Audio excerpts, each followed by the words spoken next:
성경 있잖아요. 우리가 가지고 있는 이 성경. 이 성경 그 말씀은 본래 목적이 있어요. 어떤 목적을 갖고 있냐면 하나님을 믿고 그 따르는 그 사람들, 하나님의 백성들에게 주어진 그런 말씀입니다. 그리고 믿고자 하는 사람들 또는 하나님을 인정하는 그 사람들을 위한 책이에요. 하나님에 관한 이야기이기 때문에 또는 하나님 어떤 분이실까? 예수님은 누구지? 또는 뭐 성령은 무엇인지 어떤 분인지에 대해서 궁금해하는 사람들을 위한 책이라고 할 수가 있습니다.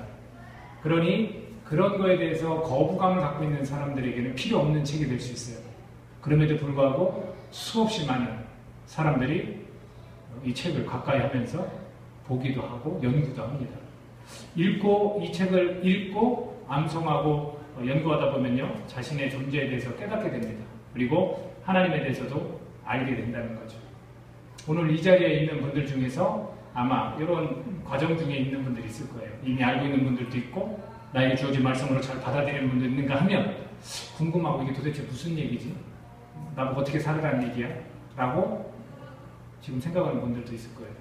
그러나 지금 현재 저희 이 GNG에 있는 우리 지체들은 이미 관심은 상당히 많은 분이다라고 제가 알고 있습니다. 그러니까 이 성경책이 나에게 필요한 책이다라고 다 여기는 분들이라고 저는 알고 있습니다. 오늘 이 본문이 가지고 있는 그 특성 가운데 하나가 뭐냐면요, 예수님은 누구신가? 그리고 또 하나는 나는 누구인가? 이 두 가지 질문에 대한 해답을 좀 제공해 주고 있다라고 여겨집니다. 이 두 가지를 같이 가지고 계셔야 돼요, 여러분들이. 예수님은 누구실까가 여기 본문 안에 들어있고 나는 누구인가가 이 본문 안에 들어있다는 겁니다. 지금 하고 있는 이 동영상은요, 우리가 이제 밴드에 올리려고 이제 사정이 있어서 저렇게 수족구 때문에 부모님이 못 오는 그 형제 자매들이 볼 수 있잖아요. 그래서 올리려고 전에는 이 음성을 이렇게 녹음을 했었거든요. 근데 그게 올라가지 않아요. 그죠? 밴드에 올라가지 않아서 저도 사실은 이 얼굴을 보여주기보다는 그냥 목소리를만 여러분들에게 듣게 오고 싶은데 안 올라간대요. 그래서 어쩔 수 없이 이 동영상 올려서 밴드에서 여러분들에게 보실 수 있도록. 근데 이해가 안 가시는 분은 다시 한번, 저도 다시 한번 듣거든요. 제 설교지만 집에 가서 다시 한번 들어요. 그래서 혹시 부족한 부분이 뭐 있는지, 또 실수한 부분은 없는지. 왜냐면 그렇게 되면 다음 주에 와서 제가 이렇게 말했던 건 실수입니다 라고 이렇게 말할 수 있어야 되거든요. 그래서 그렇게 해서도 보기도 하고, 또 저는 제가 이 말씀을 듣고 여러분들에게 은혜가 되고 안 되고를 생각하기 전에 저에게 주어진 말씀이기 때문에 제가 은혜를 받습니다. 그래서 그걸 다시 한번 이렇게 느끼기 위해서 이렇게 다시 듣기도 합니다. 근데 이제 눈으로 보게 돼서 조금 신경이 거슬리긴 한데 그래도 그냥 보지 않고자 아마 들을 것 같아요. 그냥 제가 9장 전체를 읽지 않았습니다. 9장 전체의 내용은 이렇습니다. 태어날 때부터 앞을 못 봐요. 근데 예수님이 지나가시다가 딱 봅니다. 누굴 보냐면 눈을 앞을 못 보는 그 청년 정도 되지 않았을까요? 봅니다. 왜냐하면 이 부모가 장성했다는 표현을 쓰거든요. 그래서 봅니다. 그리고 그에게 가서 예수님이 접근을 해서 진흙을 이겨서 침을 뱉어서 진흙을 이겨서 눈에다 발로 가서 실로암이라는 못에 가서 씻었어요. 그러니까 막 앞이 탁 하고 보이기 시작을 합니다. 그랬을 때 사람들이 놀랐어요. 저 구걸하던 사람 아니냐. 그러니까 이제 눈이 안 보이니까 사람들이 데려다가 어디다 앉혀다 놓고 이렇게 손을 내밀거나 바구니나 뭐 모자나 뭐 손수건이나 이렇게 깔아놓으면 사람들이 어떻게 해요? 돈을 던지잖아요. 지금도 이제 그런 분들이 계시잖아요. 그런 일을 했던 그 애다. 그러니까 아니다. 걔는 보지 못하는 애인데 쟤는 보고 있지 않느냐. 그러니까 비슷하게, 아주 비슷하게 생긴 사람일 것이다. 이렇게 서로 이야기를 합니다. 그랬다가 유대인들에게 데리고 갑니다. 왜냐하면 그 일이 언제 벌어졌냐면 안식일에 벌어졌기 때문이에요. 아마도 궁금했을 것 같아요. 안식일에 이런 일이 벌어지는 것에 대해서 굉장히 놀라고 궁금했던 것 같아서 유대인들에 데리고 갑니다. 유대인들이 이제 묻죠. 이게 도대체 어떻게 된 일이냐 했더니 이야기를 합니다. 그 속에서는 이제 분쟁이 있었어요.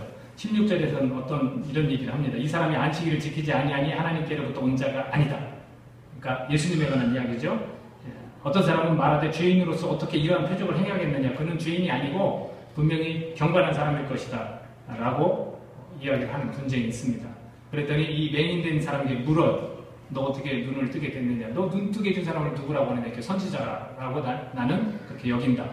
그래서 그가 맹인으로 있다가 보게 된 것을 믿지 아니하고 부모에게 데리고 갑니다. 부모에게 데려가서 물었어요. 그러니까 부모는 뭐라고 이야기하냐면 얘가 맞습니다. 태어날 때부터 얘는 보지 못했어요. 그리고 지금 보니까 눈이 떠져 있어요. 근데 누가 그 일을 했는지는 나는 모른다. 이렇게 이야기해요. 근데 그렇게 이야기한 이유가 있습니다. 뭐냐면 바로 이 유대인들이 그리스도를 시인하는 자들을 이렇게 출교시켜요. 그렇기 때문에 분명히 기적이 일어났음에도 불구하고 이 부모는 인정하는 모습을 보이지 않습니다. 그냥 모른다고 해요. 그리고 얘가 장성하지 않았느냐, 얘가 크지 않았느냐, 얘한테 직접 물어봐라. 그때 유대인들이 또 얘한테 다시 물어봅니다. 이 청년한테 다시 물어요. 그러니까 물었더니 뭐라고 이야기하냐면 내가 아까 이야기를 해줬는데도 불구하고 왜 듣지 않고 다시 듣고자 나한테 묻습니까? 이렇게 이야기를 합니다. 그리고 나서 그들은 그 제자가 그 청년이 이렇게 얘기하니까 우리는 모세의 제자라고 하면서 막 그 청년에게 막 욕을 해요. 욕을 막 합니다. 그러면서 청년이 이제 어떤 설명을 해요. 도대체 당신들은 왜 이걸 믿지 않고 분명히 죄가 있는 사람이 기적을 베풀지 못하는 거 알면서 왜 그러느냐? 그렇게 이야기를 해요. 그랬더니 네가 죄인이면서 우리를 가르치려고 하느냐? 라고 하면서 그걸 쫓아냅니다. 그리고 나서 예수님이 얘가 쫓겨난 걸 듣고 찾아가요. 그리고서 복음을 전하죠. 인자가 누군지 아느냐라고 했을 때 그 인자는 이제 메시아라는 것을 어렴풋이 이 유대인들은 알고 있었거든요. 이 다니엘에 나온 그 말씀을 가지고 이렇게 던진 거기 때문에 이들은 알고 있었어요. 그러면서 내가 바로 너랑 마주쳐 있는, 너랑 서 있는 내가 바로 그 인자다라고 했을 때 바로 그 자리에서 절하면서 믿었다라고 성경은 표현합니다. 그러면서 이런 말씀을 마지막에 하는 거예요. 바리새인 중에 예수와 함께 있던 자들이 이 말씀을 듣고 이르되 우리도 맹인인가? 그렇습니다. 왜냐하면 예수님이 내가 이 땅에 심판하러 왔다. 보지 못하는 자들은 보게 하고 보는 자들은 맹인이 되게 하려고 왔다. 라고 표현을 했을 때 그 말을 합니다. 그러니까 마지막 41절 예수님께서 너희가 맹인이 되었다면 죄가 없으려니와 본다고 하니 너희 죄가 그대로 있느니라. 영적인 그 소경에 대해서 사실은 이야기를 하는 거죠. 자기들이 이제 지금 보고 있는데 도대체 이게 무슨 소리인가 아마 궁금해했을 것입니다. 이런 내용들이 전체 9장의 내용입니다. 이 내용을 가지고 제가 제목을 붙였는데 뭐라고 붙였습니까? 우리가 하여야 하리라. 우리가 하여야 하리라. 예수님께서 우리가 해야 한다는 말씀을 남기셔요. 4절에서 보면 이렇게 표현을 합니다.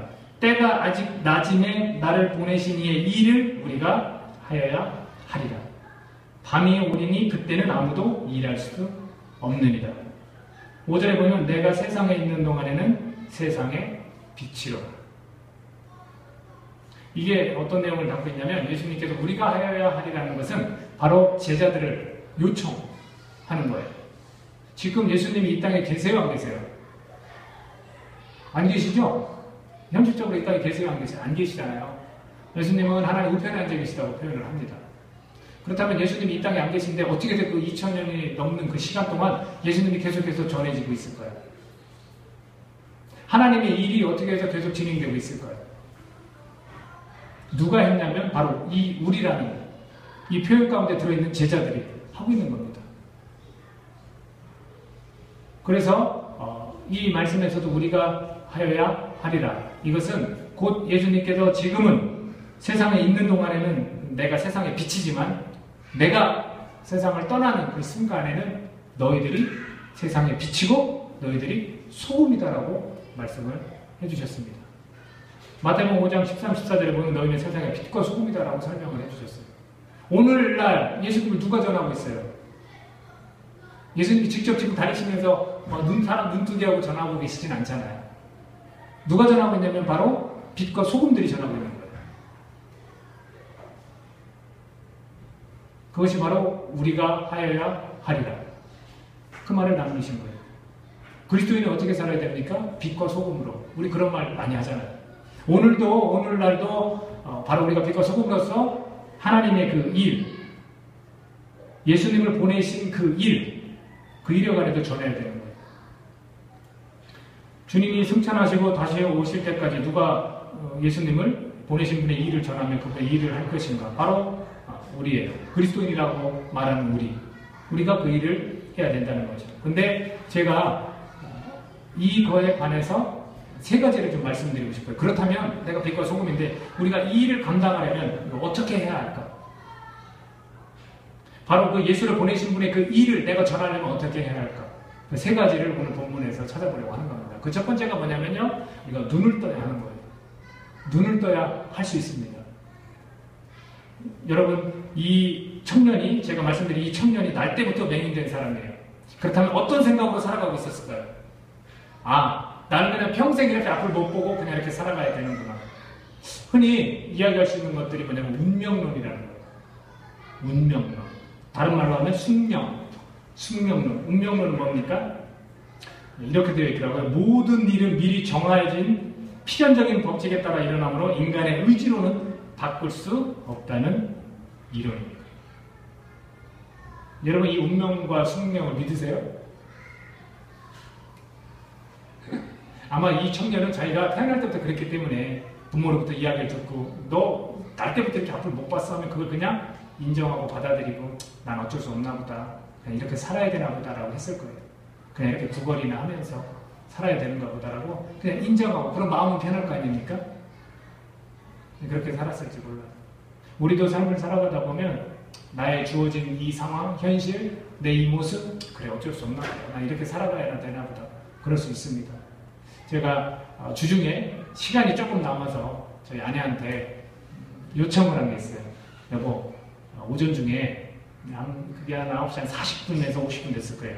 우리 오전 중에 영화나 보러 갑시다 그랬어요. 영화를 본 지가 이제 서준이나 그건 한 번도 없으니까 일단 4년 전이에요. 4년 전에 보고 이제 안 봤다는 얘기예요. 그러면 제가 이 말을 했을 때 여기 여성분들 계시지만 마음이 어떻겠어요, 제 아내가? 그냥 표현해보세요. 괜찮아요? 좋아요? 저도 그걸 말했어요. 저도 그걸 말했어요. 좋아하기를.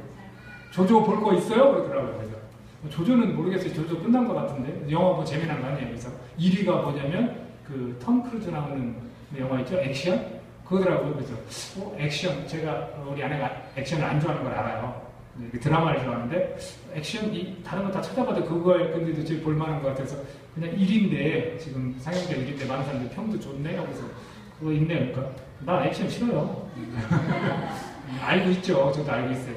그래서 했어요. 그래서 또 다른 걸 검색하면서 이렇게 몇 가지 얘기해 줬더니 결론은 그냥 안 갈래요. 그렇게 됐어요. 그랬을 때 제 마음이 어떻게 되겠습니까? 무너지는 거죠. 나는 평생의 액션을 우리 아내하고는 둘이 볼 수 없는 건가? 혼자 가서 봐야 되는 건가? 내가 이런 아내를 만난 거에 대해서 이게 운명입니까? 운명이에요. 살아야 되죠. 그죠? 살아야 되죠. 조금 이따 말하겠지만 이건 운명이 아닙니다. 주중에 카페에서 어제네요. 어제 과거에 결혼 전에 신앙인으로 살았던 분을 만났어요. 침례교회에서 청소년 시절을 보내고 결혼 전에 대학생 시절을 감리교회에서 보냈다고 그러시더라고요. 지금은 그 불교 집안이기 때문에 교회를 못 나가고 그냥 있다고 그러시더라고요. 그러면서 내년에 다른 네팔로 이민을 간대요. 그럼 가족이 갑니까? 안 했더니 자녀하고 둘이만 가신대요. 남편이 그걸 또 원한대요. 왜냐면 한국에 있는 이 교육이 지금도 저 벌곡의 초등학교 있죠, 초등학교. 거기를 보내요.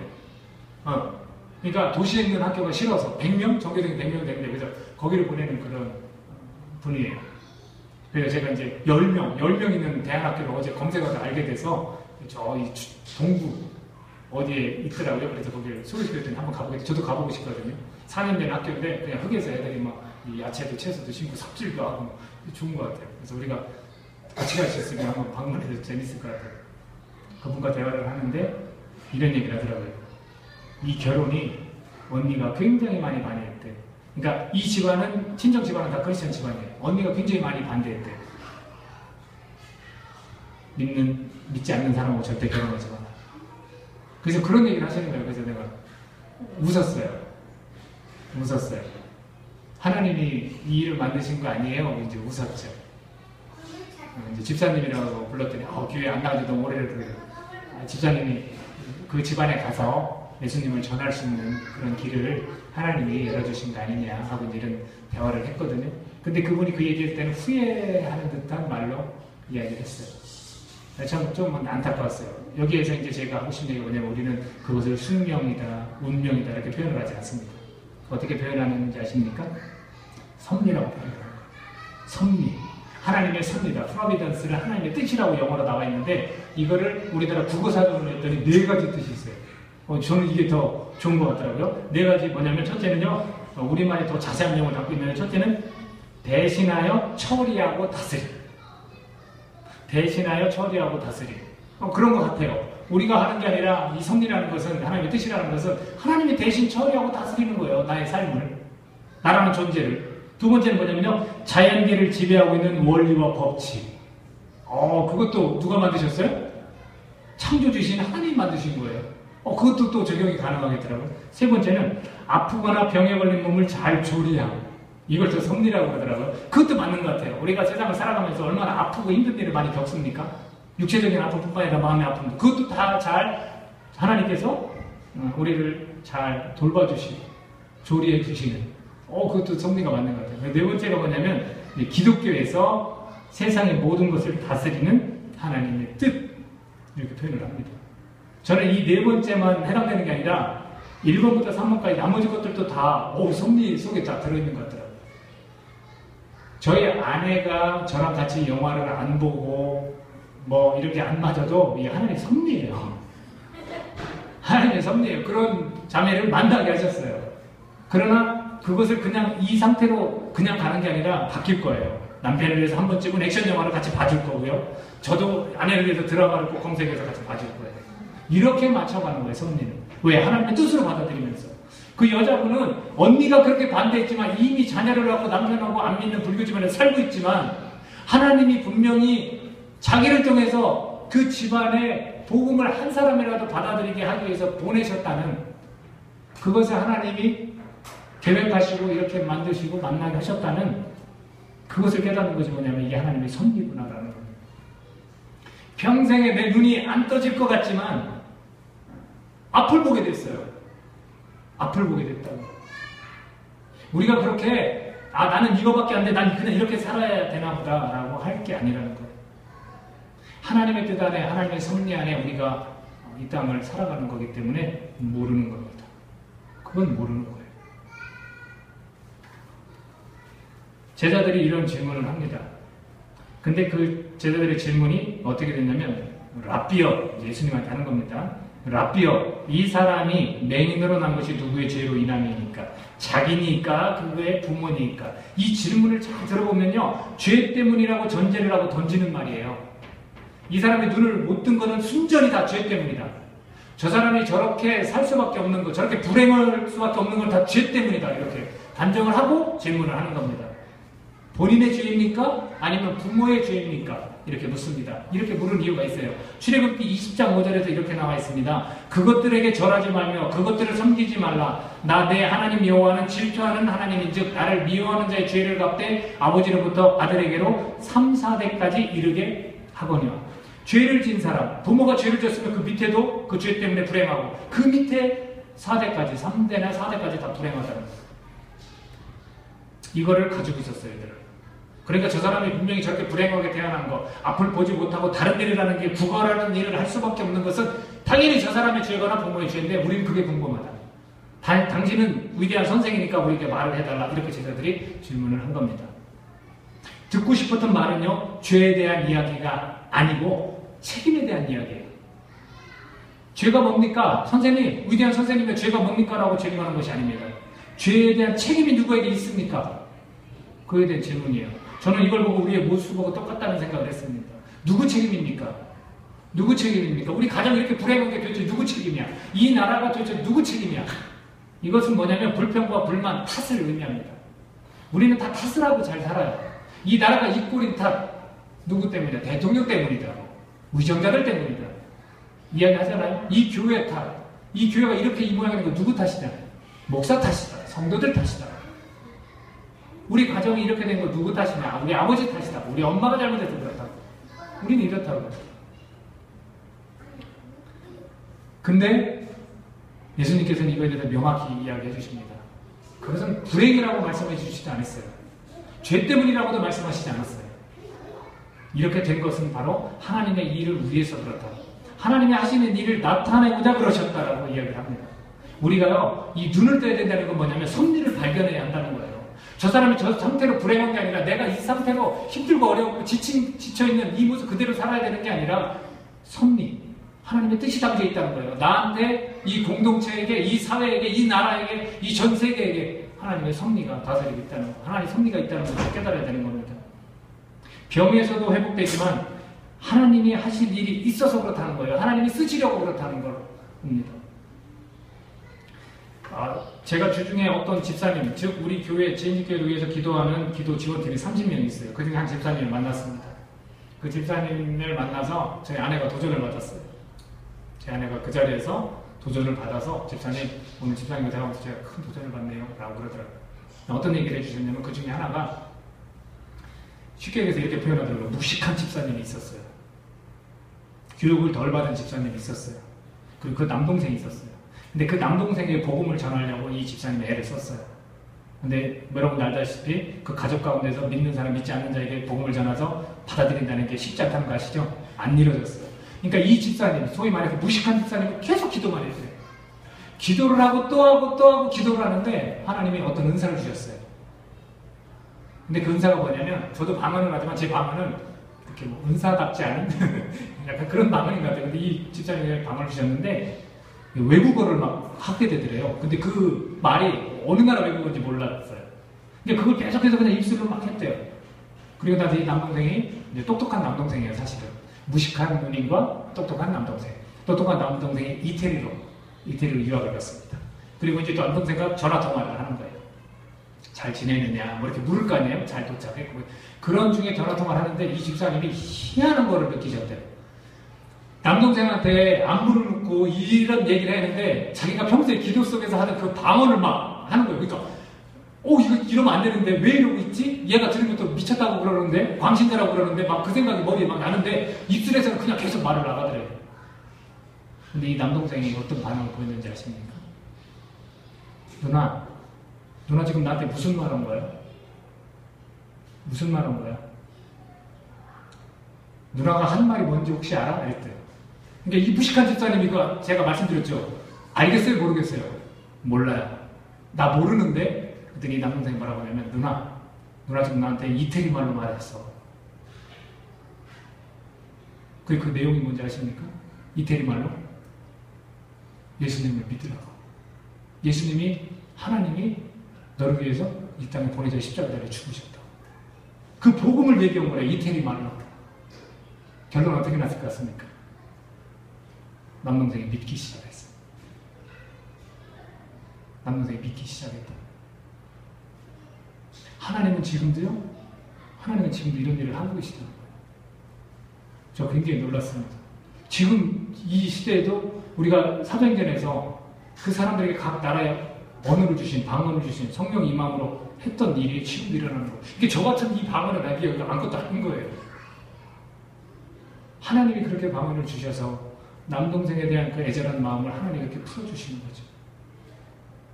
그분이 무식한 집사님이에요.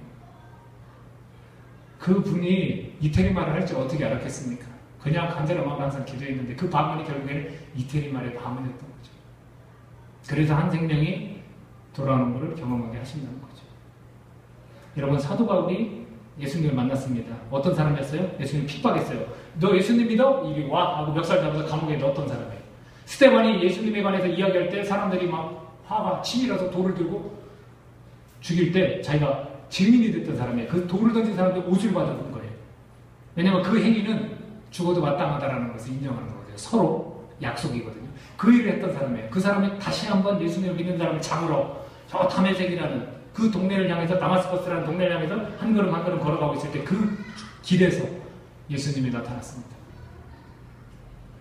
사울아 사울아. 빛이 많이 비쳤다고 표현을 했어요. 그래서 그걸 어디서 들리는지 그 주변의 사람들은 못 들었다고 그랬어요. 근데 그 사람만 들었어요. 누구십니까? 했더니 나는 네가 핍박하는 예수. 그리고서 그 사울을 하나님이 예수님이 만나셔서 사용하시기 시작을 합니다. 그랬을 때 그는 그 음성을 듣고 당분간 눈을 못 보게 됩니다. 눈이 딱 가려졌어요. 그리고 나서 또 다른 사람에게 이끌림을 받아서 그 사람에게 안수를 받습니다. 그리고 나서 눈이 떠져요. 그 눈이 떠질 때 성경에서는 뭐라고 표현을 했냐면 눈에 비늘 같은 것이 벗어져 다시 보게 됐지라. 눈을 뜬다는 얘기는 뭐냐면 이전에 가지고 있었던 자기 생각과 가치관과 자기의 주장들이 다 꺾여지는 거예요. 그것이 완전히 다 벗겨졌어요. 그리고 다시 보게 됐어요. 이제는 전에 그리스도를 핍박하고 그리스도를 감옥에 잡아 넣었던 자기 가치관과 자기 생각과 이런 것들이 다 어떻게 됐냐면 없어진 거예요. 다시 보게 된 거예요. 다시 보게 된 거예요. 이런 표현을 씁니다. 사도행전 9장에 가보면 또 22장에 가보면 자기 이렇게 표현들 9장에서 있었던 일을 22장에 가서 간증처럼 있었던 일을 설명을 하고요. 근데 마지막으로 26장 16, 18절에 가서 또 설명을 합니다. 일어나 너의 발로 서라. 내가 내게 나타난 것은 곧 내가 나를 본 일과 장차 내가 내게 나타날 일에 너로 종과 증인을 삼으려 함이니 이스라엘과 이방인들에게서 내가 너를 구원하여 그들에게 보내어 그 눈을 뜨게 하여 어둠에서 빛으로 사탄의 권세에서 하나님께로 돌아오게 하고 죄사함과 나를 믿어 거룩하게 된 무리 가운데서 기업을 얻게 하리라 하더이다. 자기가 평생을 그렇게 그리스도인들 핍박하면서 살 줄 알았는데 그렇지 않았다는 거죠. 이게 뭐냐면 하나님의 섭리예요. 그 사람을 통해서 이방인들을 구원하고자. 그 사람의 눈뜬 거에 대해서 어떻게 표현합니까? 내가 눈을 뜨게 하여 어둠에서 빛으로 사탄의 권세에서 하나님께로 돌아오게 한다는 거예요. 이게 눈을 뜨는 거예요. 저는 우리도 눈을 떠야 한다고 생각을 합니다. 아까 말씀드렸죠? 예수님 어떤 분이신가? 나는 누구인가? 예수님은 우리의 눈을 뜨게 해주시는 분이에요. 난 눈 떠 있는데? 그랬더니 예수님이 뭐라고 하셨습니까? 유대인들에게? 네가 눈이 떠 있으면 내 주에도 그대로 있는 거라고 그랬어요. 그들의 교만과 그들의 자만. 나는 지금 괜찮고 내 생각이 옳고 내 가치관이 맞고 라고 하는 것들을 다 깨쳐버리는 거죠. 신앙인도 마찬가지예요. 자기 고집적이고 자기가 갖고 있는 것만 옳고 이런 사람들 다시 눈을 떠야 되는 겁니다. 그 눈을 뜨게 하는 분이 바로 예수님이라는 거죠. 나도 눈을 뜰 수 있을까? 내가 세상을 바라보는 그 관점이 이제는 또 다르게 바라보는 그 눈이 나에게 띄어질 수 있을까? 나는 누구냐면 눈 뜬 사람이에요. 눈을 뜬 사람입니다. 바로 이 부분. 왜 나에게 이런 삶을 허락하셨을까? 무엇을 하시려고? 그 뜻이 있다는 거죠. 나 같은 사람을 통해서 하시려는 일이 있다는 거예요. 그게 뭐냐면 섭리예요. 하나님의 섭리. 오늘 이 자리에 앉아있는 우리 모두에게 하나님의 섭리가 있습니다. 하나님의 뜻이 담겨 있다는 거예요. 또 하나 있습니다. 또 하나 뭐냐면 34절에 가보면 눈을 떠야 하는 이유를 말해주고 있습니다. 34절에서 뭐라고 이야기합니까? 이 청년이 눈을 뜨고서 이야기를 해주는 거예요. 뭐라고 이야기하냐면 30절부터 보겠습니다. 그 사람이 대답하여 이르되, 이 청년을 말합니다. 눈 뜬 그 맹인이었던 청년이 이상하다. 이 사람이 내 눈을 뜨게 하였으되 당신들은 그가 어디서 왔는지 알지 못하는도다. 하나님이 죄인의 말을 듣지 아니하시고 경건하여 그의 뜻대로 행하는 자의 말은 들으시는 줄을 우리가 아나이다. 창세 이후로 맹인으로 난 자의 눈을 뜨게 하였다함을 듣지 못하였으니 이 사람이 하나님께로부터 오지 아니하였으면 아무 일도 할 수 없으리이다. 만약 이 사람이 눈을 뜨지 못했다면 이런 고백을 할 수 있었겠습니까? 못하죠. 못하죠. 우리도 마찬가지예요. 우리가 이 눈이 떠 있지만 실제로 이 영적인 소경에서 우리가 눈을 뜨면 하나님을 고백할 수 있게 되는 겁니다. 그랬더니 유대인들이 뭐라고 하냐면 34절입니다. 같이 한번 읽어볼까요? 34절 시작. 그들이 대답하여 이르되 내가 온전히 죄 가운데서 나서 우리를 가르치느냐 하고 이에 쫓아내어 보냅니다. 너는 주제 파악 좀 해라. 너는 죄 때문에 맹인이었던 사람이야. 근데 네가 우리를 가르쳐? 인정 않는 거죠. 하나님의 섭리를 인정하지 않는 겁니다. 그들은 하나님의 섭리를 인정하는 사람 되려면 눈을 떠야 되는 거예요. 바로 그 부분입니다. 예수님께서 하시고 싶은 말씀이 바로 그 부분이고 예수님께서 이 땅에 오신 이유가 바로 그 부분이에요. 우리 눈을 뜨게 하시는. 두 번째입니다. 두 번째 뭐냐면 우리가 주님이 하셨던 일을 하려면요 어떻게 해야 할까? 그 두 번째는 바로 보냄받은 사실을 깨달아야 합니다. 나면서부터 맹인된 자입니다. 어디에서 눈을 씻었습니까? 실로암. 실로암이라는 곳에 가서 씻었습니다. 그 실로암을 번역하면 뭐라고 되어 있습니까? 보냄을 받았다. 눈을 뜨게 한 이유가 뭐라고요? 죄 때문이라고요? 아니라고 했습니다. 뭐 때문에 했습니까? 하나님의 일을 나타내고자 함이라고 말씀하셨습니다. 그리고 가서 어디에서 눈을 씻었냐면 실로암. 그 실로암의 뜻은 보냄을 받았다입니다. 자, 그가 어떻게 살았을까요? 여러분 상상해 보십시오. 그 맹인이었던 사람이 눈을 떴어요. 어떻게 살았을 것 같아요? 이와 비슷한 일이 있습니다. 요한복음 우리가 읽었지만 같이 나눴지만 5장에 가보면 어떤 일이 있습니까? 바로 38년 된 병자가 있었습니다. 그 병자가 베데스다 연못에서 가서 거기다 씻으면 병이 낫는데 항상 자기는 못 가서 늦게 가서 못했어요. 그랬을 때 예수님 만나고 예수님이 그 병자를 낫게 해주셨습니다. 그리고 그 병자한테 하신 이야기가 있어요. 더 심한 것이 생기지 않게 다시는 죄를 범하지 말라. 그 38년 된 병자에게 하신 말씀입니다. 그러면 그 38년 된 병자는 어떻게 살았겠습니까? 죄를 짓고 살았겠습니까? 아니면 죄를 짓지 않으려고 정말로 안간 힘을 쓰면서 살았겠습니까? 마찬가지예요. 예수님을 만나고 눈을 뜬 사람들의 삶이 어떻겠습니까? 죄를 짓지 않으려고 정말로 노력하는 악착같이 죄를 멀리하려고 그렇게 애쓰는 그런 사람들로 사는 겁니다. 상상이 되십니까? 하나님의 일을 나타내려고 이 사람의 눈을 뜨게 했습니다. 그가 어떻게 살았을까? 예수님을 믿게 되었습니다. 처음에는 뭐라고 했습니까? 유대인들에게 선지자라고 고백을 했지만 예수님을 직접 만나고 나서 내가 바로 그다라고 했을 때 그는 믿었어요. 주여 내가 믿나이다고 절하는지라. 38절에서 그렇게 표현하고 있습니다.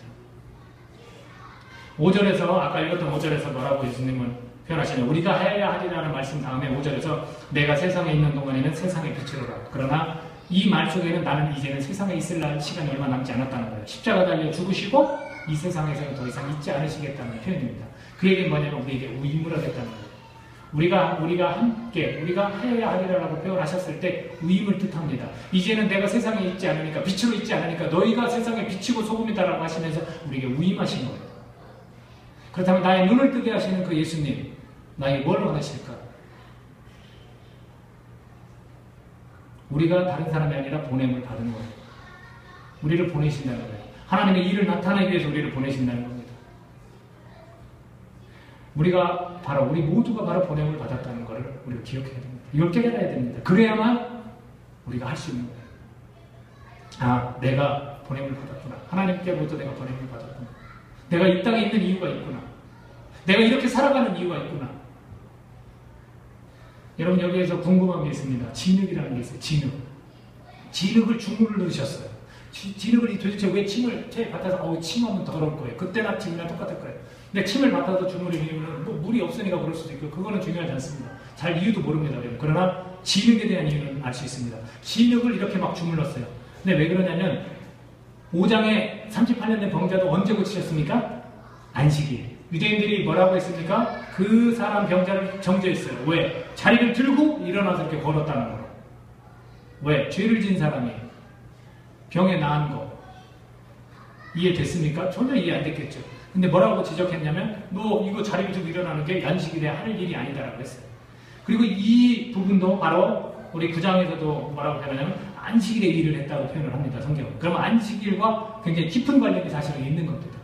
자, 그렇다면 이 진흙을 주무른 이유가 뭐냐면 밀가루를 반죽하는 행위예요. 땅이 있습니다. 침을 뱉었습니다. 그걸 주무릅니다. 그럼 뭐하고 똑같냐? 밀가루를 반죽하는 행위예요. 자, 이 밀가루를 반죽하는 행위는 안식일에 금지된 39가지 일 중에 포함이 되어 있습니다. 누가 금지시킨 거예요? 유대인들이. 안식일에는 절대로 그 일을 하면 안 되는 것 중에 하나가 밀가루 반죽하면 안 돼요. 일이 되니까. 근데 예수님은 그 일을 지금 하고 계신 거예요. 자, 그리고 이거를 통해서, 이 진흙을 통해서 생각나는, 연상케 하는 요소가 있습니다. 그건 뭐냐면 창세기 2장 7절입니다. 땅의 흙으로 사람을 지으시고라고 되어 있어요. 또 하나, 이사야서 64장 8절에 보면 여호와여 이제 주는 우리 아버지 신이이다. 깨닫는 거예요. 우리는 진흙이요 주는 토기장이시니 우리는 다 주의 손으로 지으신 것입니다. 우리가 누가 지으셨다고요? 하나님이 지으신 거예요. 그렇죠? 그리고 예수님이 지금 진흙을 다시 진흙에서 그 눈에 딱 발라줬어요. 자, 이것은 무엇을 의미하냐면 재창조를 의미합니다. 보지 못했던 자가 보는 것을 의미합니다.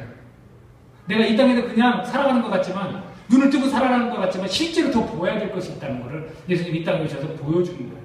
재창조, 새 시대의 도래를 이야기하고 있습니다. 내가 하나님으로부터 빚어져서 이 땅에 태어났지만 다시 한번 예수 그리스도를 통해서 내가 다시 태어나는 겁니다. 재창조되는 거예요. 눈을 뜨지 않으면 그래서 하나님의 나라의 일에 관해서 모르게 되는 거고요. 예수님이 누군지를 도대체, 성령이 뭔지를 도대체 모르게 되는 겁니다. 이래서 우리가 눈을 떠야 되는 거예요. 그랬을 때 비록 나는 보냄을 받은 자구나라는 것을 깨닫게 되는 겁니다. 그 일을 지금 이 흙을 통해서 진흙을 주무르면서 그 일을 하시고 계십니다. 바로 눈을 뜨게 만드셔서 하나님의 일을 하도록 우리를 다시 보내신다는 거죠. 근데 이 유대인들이 뭐라고 하냐면 안식일을 지키지 않으므로 그는 하나님으로부터 온 사람이 아니다 라고 이야기합니다. 어디에 얽매여 있습니까? 굉장히 중요한 거예요. 우리가 세상에 얽매여 있는 거라 아주 흡사합니다. 자기들은 하나님을 섬기고 있고 하나님을 사랑한다고 표현하지만 그들은 안식일에 얽매여 있습니다. 그 안식일은 바로 자신들의 유전이고 구전율법이에요. 전통과 규정에 얽매인 그런 사람들입니다. 자신들의 신앙관에 얽매인, 자신들의 그 신앙관에 사로잡힌 그런 사람들이에요. 나의 가치관에 사로잡힌 그런 사람들, 세상의 가치관에 사로잡힌 사람들이라는 거예요. 왜 주님은 그 안식일에 굳이 그 일을 하셨을까? 맹인된 자를 왜 가다가 쳐다보고 접근해서 그걸 해결해 주셨을까? 그 이유는 바로 이 안식일 규정을 바꾸고 계심을 알려주시는 겁니다. 이제는 그거에 얽매인 사람의 신앙인으로 살면 안 된다는 것을 말해주고 있습니다. 유대인들의 눈이 떠지기를 주님은 원하셨지만 그들은 받아들이지 않았습니다. 여전히 눈을 뜨게 해서 주님은 보내고 계신다는 거예요. 우리가 하여야 하리라. 바로 그 무리 안에 사람들을 있도록, 그 일을 빛과 소금으로 하도록 계속해서 눈을 뜨게 하고 계신다는 겁니다. 내가 태어난 것, 내가 이렇게 아무 못 보게 태어난 것, 그 어려움을, 수모를 겪은 것,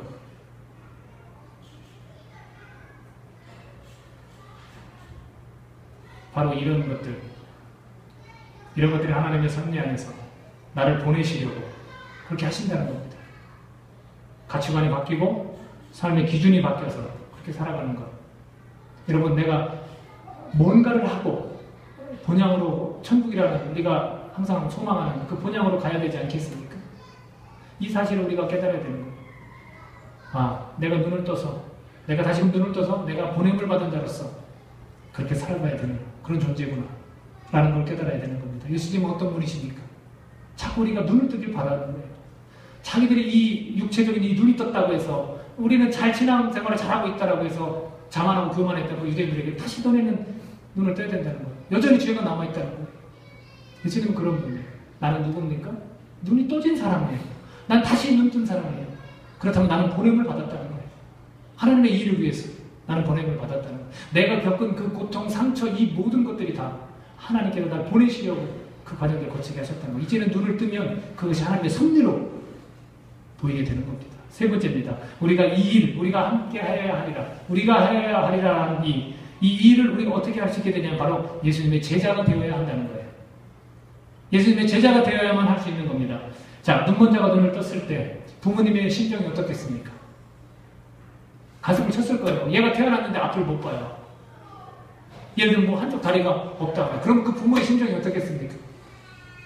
도대체 내가 무슨 죄를 지었지? 내가 크게 잘못했나 보다. 근데 오늘 이게 한 방에 풀렸어요. 자기 죄인줄만 알고 자기 인생을 다 돌아봤을 거예요. 다 되짚어봤을 거예요. 자기 인생의 그 필름을 다시 돌려봤을 거예요. 아, 내가 이런 죄 때문에 얘가 눈을 앞을 못 보나? 왜 그러지? 내가 마약을 해서 내가 알코올 중독 때문에 왜 그러지? 오늘날로 표현하면 그랬을 거란 말이죠. 근데 그가 눈을 떴을 때 부모들의 그 심정이 어떻겠습니까? 그것도 태어날 때부터 시작된 일인데 어떻게 이런 기적 같은 일이 벌어졌을까? 여러분, 얼마나 놀라고 기뻤을까요? 상상이 되세요? 우리는 그런 자녀를 지금 갖고 있지 않아서 하나님 이렇게 안 주셔서 정말 감사하다고 표현할 수 있을지 모르지만 우리가 한번 감정이입이라는 걸 통해서 한번 느껴보자고요. 자기 자녀가 그렇게 태어났습니다. 여러분이 자책하지 않겠습니까? 근데 그 자녀가 눈을 뜹니다. 이거 얼마나 놀랍고 얼마나 기쁜 일이 되었겠습니까? 그러나 이 기쁨도 이 부모들은 누리지 못하고 유대인들에게 취조를 당하고 있습니다. 도대체 얘 눈 장민했던 거 맞아? 누가 눈 뜨게 해줬어? 빨리 밝혀. 부모의 기쁨을 생각지 않는 사람들은 바로 모세의 제자들이었어요. 자기들이 모세의 제자라고 스스로 말하는 사람들입니다. 27, 28절입니다. 그들은 27, 28 같이 한번 읽어볼까요? 27, 28 대답하여 내가 이미 일러서도 듣지 아니하고 어찌하여 다시 듣고자 하나이까? 당신들도 그의 제자가 되려 하나이까? 라고 했어요. 예수님의 제자가 되려고요? 라고 했어요. 비아냥거린 거죠. 이 눈뜬 청년이. 28절에 보니까 그들이 욕하여 이르되 너는 그의 제자이나 우리는 모세의 제자. 성경은 이렇게 부드럽게 욕하여 이르되라고 했지만 이 욕을 상상해 보십시오. 이런 것이기야 라고 막 욕을 퍼부면서 야 우리는 모세의 제자야. 오늘을 사는 그리스도인들 중 예수님의 제자라면 이 눈을 뜬 자녀를 지켜본 그 부모에 관해서 어떤 반응을 보였을까요? 얼마나 기쁩니까, 여러분? 같이 진짜 손을 붙잡고 부둥켜 안고 뛰었을 것 같아요. 너무 잘됐다. 정말로 감사하다. 하나님 살아계시구나. 막 같이 그렇게 뛰고 그랬을 거예요. 우리가 이 남의 일에 이렇게 기뻐하는 것. 보게 된 사람, 그 영적 소경에서 보게 된 그 사람, 그 한 영혼이 주님 앞으로 돌아왔을 때 그 이유를 따지고 묻는 것이 아니라 그것이 잘못된 거라고 말하는 것이 아니라 안아주고 부둥켜 안고 같이 뛰고 기뻐하는 것. 이것이 예수님의 제자 아니겠습니까? 그들은 모세의 제자였기 때문에 그것을 하지 못했던 겁니다. 예수님은 누구신가? 라는 질문에 답이 여기에 또 있습니다. 예수님은 누구십니까? 기쁨을 주시기 위해서 오신 분입니다. 우리의 삶 가운데서, 메마른 우리의 삶 가운데 기쁨을 주시기 위해 오신 거예요. 영적인 소경으로 살아갈 수밖에 없는 하나님을 도대체 알지도 못하는 그런 존재에게 예수님은 찾아오셔서 우리의 눈을 뜨게 하셔서 그 예수님이 허락하신 그 기쁨을 누리도록 그렇게 하시는 분이라는 거죠. 제가 수요일 날 그 길성호 집사님 간증을 같이 나누지 않았습니까? 제가 말씀드릴게요. 길성호 그 집사님이 기쁘실까요? 안 기쁘실까요? 안 기쁜 그런 듯한 얘기를 해드릴까요? 한밭대학교에도 잘 나가셨다고 그랬어요. 총장감이라고 그런 얘기까지 들으셨는데 그 설명을 자세히 안 하셨지만 어떠한 그 감사 나온다고 하나요? 대학교도 거기에서 딱 고분이 걸렸어요. 근데 그냥 넘어갈 수 있는 부분이에요. 충분히. 근데 이제 시범적으로 딱 그게 걸린 거예요. 재판을 하셨습니다. 그 재판이 3년 동안 하신 거예요. 하나님한테 매달리고 또 매달리고 또 매달리고 내가 잘못했습니다. 내가 정말로 다시 돌아가면 학생들에게 복음을 전하고 그렇게 살겠습니다. 근데 그분이 어떻게 사셨냐면 그 중국 유학원 학생들을 그 전에 같이 교회를 섬겼는데 거기 데리고 오셨어요. 복음을 전하려고 그렇게 사셨어요. 그런데도 불구하고 계속 이 일은 재판의 일은 승소했다가 패소하고 자꾸 이런 일이 반복됐어요. 수없이 많은 돈을 갖다가 넣으셨을 거예요. 그리고 끝에는 하나님이 이긴 듯한 그 상황까지 갔다가 확 하고 뒤집으셨다고 표현했잖아요. 졌어요. 결국에는 학교에서 쫓겨날 수밖에 없는 그런 상황이 됩니다. 그게 기쁜 일이에요? 얼마나 슬프고 가슴 아픈 일입니까? 평생을 그렇게 열심히 살으셨는데 대전에서도 본인이 표현하시듯이 건축하면 다 인정하는 받는 그런 분인데 근데 그분은 그때 이 기쁘지 않은 일보다 더 기쁜 일을 지금 경험하셨어요. 하나님을 만난 거예요. 25년 동안 신앙생활 열심히 하셨다고 해도 하나님을 못 만났는데 눈을 뜨지 못했었는데 눈을 뜨시고 하나님을 만난 거예요. 그게 기쁜 거예요. 저 얼마나 기뻤는지 몰라요. 그분이 뭐 교수, 유명한 교수, 총장도 이런 게 저 기쁜 거 아니에요. 그분이 정식으로 하나님을 만났다는 거. 내가 이제 눈을 뜨고 보냄을 받는다는 거. 어디로 가십니까? 몽골로 가시고, 대학 교수 이제는 평생 못 올 줄 알았는데 그 몽골에 열악한 그 환경 가운데 크리스천이세요. 그 대학교에 들어가서 이제 몽골에서 건축을 가르칩니다. 그런 인물을 주셨어요. 정말 이 땅에 온 목적. 내가 왜 이 땅에 와서 이런 수없이 많은 공부를 통해서 건축을 했고, 왜 이런 고난을 겪었을까? 이제는 하나님의 섭리 안에서 다 해석을 하셨어요. 지금부터 시작이 돼요, 그분은. 저 얼마나 기뻤는지 몰라요. 이렇게 한 영혼이 눈을 뜨고 주님을 만나는 것이 그렇게 기쁠 수가 없는 겁니다. 저는 이런 고백이, 그 집사님의 이런 감정이, 하나님을 만난 이런 일이 우리 공동체에도 일어나리라고 믿습니다. 여러분, 이 자리에 서서 제발 그 하나님을 높이는 일을 하십시오. 내가 눈을 뜨고 보게 되었습니다. 내가 하나님께서 나를 이 땅에 보내신 그 목적을 발견했습니다. 내가 보냄받은 자입니다. 라고 여러분 고백하는 우리가 됐으면 좋겠어요. 하나님 얼마나 기뻐하실까요? 여기서 화려한 것보다 제가 언변이 좋고 미사여구 막 사용하면서 막 설교를 잘해서 막 머리에 막 잘 들어오고 이런 거 말고 하나님을 그냥 높이는 그 현장, 이곳이 그렇게 되었으면 좋겠어요. 예수님은 사실 그것 때문에 오신 거예요. 지금 지루하죠. 시간이 굉장히 오래가고 있어요. 지루하고 힘들지만 이것을 자꾸 받아들이고 들을 때 우리의 이 가슴에 영적 그런 영혼은 막 적셔지는 거예요.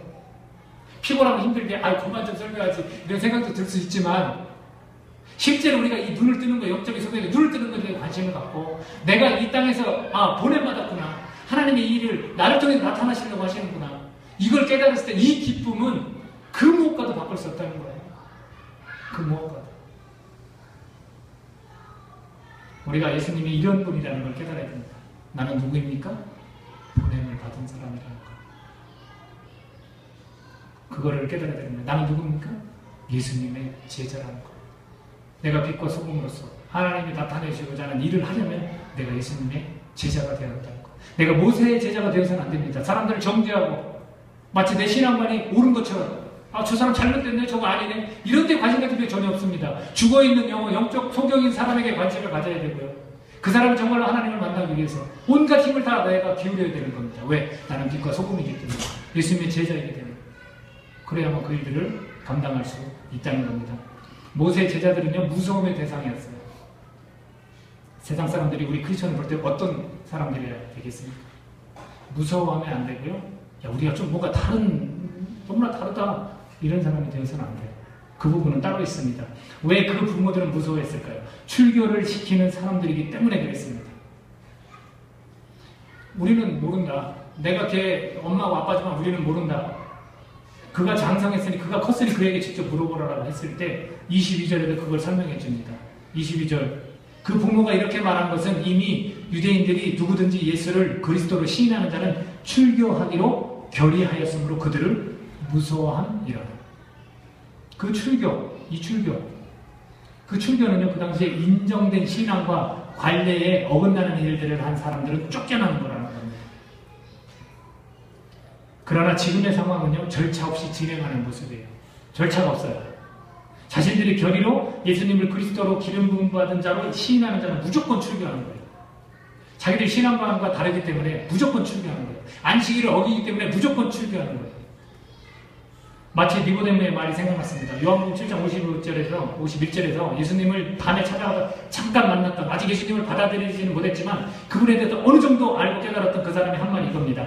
우리 율법은 사람의 말을 듣고 그 행하는 것을 알기 전에 심판하느냐? 그 짓을 누가 하고 있냐면 유대인들이 하고 있어요. 하나님의 일이 아닌 자기들이 하는 것이 하나님의 일이라고 하면서 사람들을 막 몰아넣어가고 있는 겁니다. 사람을 이 몰아가는 그 신앙인들이 모세의 제자라는 겁니다. 이런 신앙 행태가 모세의 제자로 자처하는 그 사람들이라는 거예요. 모세의 제자는 만들어낸 전통에 순종합니다. 하나님의 율법이 아닌 구전율법, 자기 입에서 입으로 전해진 거, 자기들이 회의해서 정한 거, 그게 최고라는 거예요. 그것을 추구합니다. 그러나 예수님의 제자는 주어진 뜻에 순종합니다. 하나님의 섭리에 순종하는 겁니다. 은혜를 추구하는 거예요. 내가 도대체 이걸 받을 수 없는 사람인데 받은 거예요. 내가 구원을 받은 거, 내가 천국에 대한 소망을 갖게 된 거는 나는 정말 의롭구나, 착해서 그런 게 아니에요. 우리가 착각하는 그리스도인들이 많아요. 어떤 경우가 있냐면, 그러죠. 교회에 갑시다. 예를 들어서 요청을 했습니다. 그 사람들이 뭐라고 합니까? 나는 정말 죄진 게 너무 많아서 착하지 않아서 못 가겠습니다.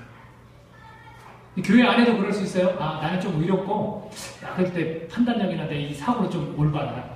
하나님이 그래서 나를 구원해 주셨나 보다. 천만에요. 우리의 모습과 우리의 생각과 우리의 행동으로 절대 우리는 구원받을 수 없습니다. 우리의 본성은 악합니다. 죄인입니다. 그냥 주신 거예요. 그게 바로 은혜예요. 받을 수 없는 자인데 받은 거예요. 우린 그걸 추구하는 거예요. 앞으로도 내 삶에서 계속해서 몇십 년 살 때 계속해서 하나님의 은혜를 주셔야 되는 겁니다. 그걸 추구하면서 살아가는 게 우리 크리스천입니다. 근데 모세의 제자들은 어떻습니까? 자기들이 정한 거, 자기들이 정한 그 가치관에 의해서 살아갑니다. 사람을 살리고 회복시키면 함께 기뻐하는 신앙 행태가 바로 예수님의 제자들의 모습입니다. 다시 한번 끝으로 말씀드리고 말씀을 마치도록 하겠습니다. 여러분들, 우리가 눈을 떠야 하는 거예요. 내가 비록 눈이 떠져 있지만 내가 영적인 소경일 수 있습니다.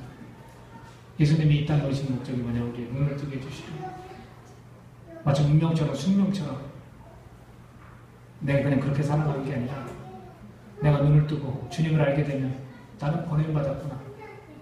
나는 이 땅 가운데서 하나님의 일을 위해서 보냄받았구나. 그것을 깨닫게 되는 것이고, 주님이 요청하신 것처럼 우리가 해야 하리라. 그 일을 하려면 우리가 빛과 소금으로서 우리가 예수님의 제자가 되어야 하는 거지. 우리가 자칫 잘못하면 율법에 얽매여서 모세의 제자처럼 그렇게 신앙생활을 계속 해나갈 수 있다는 은혜를 추구하십시오. 그 길종호 집사님이 깨달은 게 그거예요. 지행지를 깨달았다고 그랬어요. 글로리. 하나님의 영광을 위해서 나를 이 땅에 보내서 다시 그 진흙으로 빚으셨구나. 눈을 뜨게 했구나. 그리고 그레이스. 내가 은혜로 살아가야 되는구나. 그걸 깨달으신 겁니다. 눈을 뜨고 우리가 보냄을 받았다는 것을 깨달았고, 예수님의 제자로서 주님과 함께 동행하는, 주님의 일을 같이 감당하는 그런 저와 여러분 되기를 간절히 소망합니다. 기도하겠습니다. 여러분, 좀 긴 시간이었지만 여러분들이 이 구장의 전체 내용을 가지고 예수님은 누구신가? 나는 누구인가? 한번 이 말씀으로 자신을 비춰보길 바랍니다. 내가 아직 눈을 더 떠야 되는지, 아니면 눈을 뜨고 있는지, 내가 보냄받은 자인지, 아니면 아직 눈을 뜨지 못했기 때문에 그 단계까지 못 넘어간다 해서 그냥 여러분 눈을 뜨기 위해서 기도하십시오. 내가 예수님의 제자로 살고 있는지, 모세의 제자로 살고 있는지 여러분 자신을 비춰보십시오. 같이 기도하겠습니다.